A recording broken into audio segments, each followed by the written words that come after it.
Here, goats will eat just about anything, and for centuries they have been used for vegetation control around the world. Yeah, but more recently, goatscaping has been growing in popularity as an eco-friendly way for weed and buckthorn control for homeowners.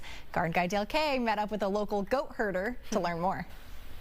G'day everyone. Traditionally, if you want to get rid of noxious weeds like buckthorn, you can spray them or you got to manually pull it out. But there is another alternative that you can deploy. We're talking about Daisy and all the kids behind me here. You can actually have goats do that hard work for you.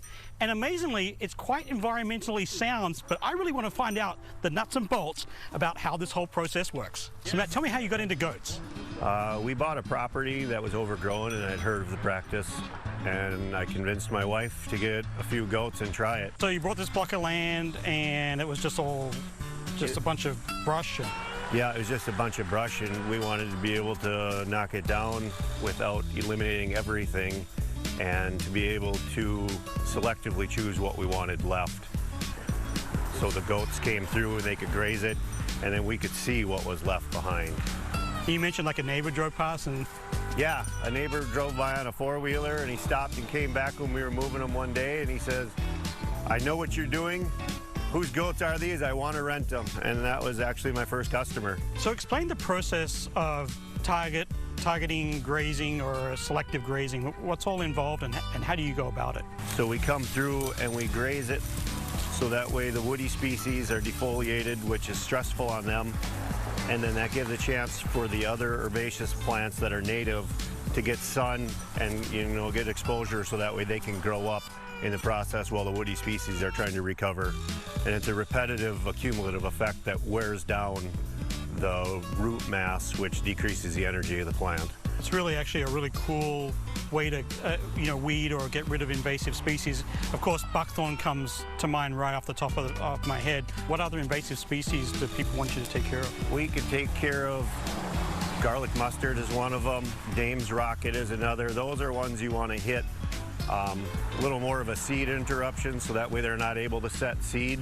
How big of an area are you managing here, and how many goats, or is there a formula for how many goats per weeds, or how does that work? Yeah, some of it's just by eye, but we kind of start at roughly 20 goats per acre, and this is an acre site here.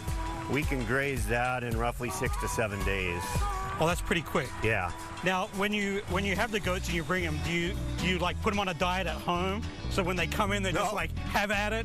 No, they're usually sitting in the trailer a couple hours while we're finishing up. So as soon as they get out, they're ready to eat. They've been having kind of that diet as they're hauling from one site to another for a couple hours. So when you say selective grazing, but they indiscriminately eat, right? So yes. So you manage them with the fence, or how does that manage with the fence, so I can either include or exclude things that people don't want. There's ways you can protect them, wrap a tree if it's a small one, so that way the goats can't get at it.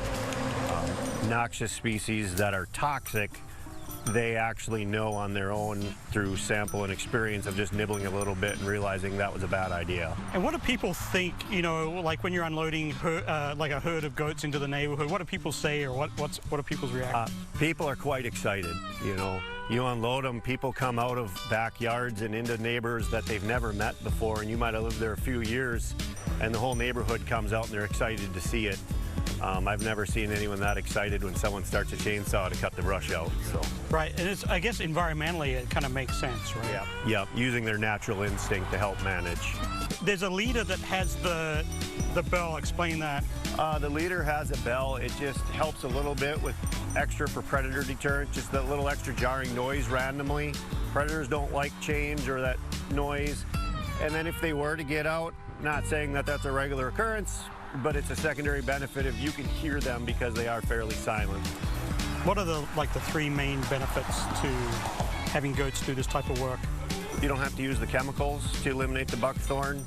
You can selectively choose what's left over because you can see what is capable and what the goats can do and what you have left that you might not know when everything's overgrown. And there's the community aspect of your neighbors come over and everyone's excited when the goats come in. And when they come back for the second or third graze, it's a chain of people letting each other know the goats are back, and people start walking by and going for walks and meeting each other and talking as they're standing around in the neighborhood. You know what I think, Matt? I think that I've pulled a lot of buckthorn in my time, and I would so much rather have the goats do all the work than me. Really, really cool way of managing weeds, especially buckthorn. If you want more information, of course, you know, we'll have it on our website at fox9.com. Back to you.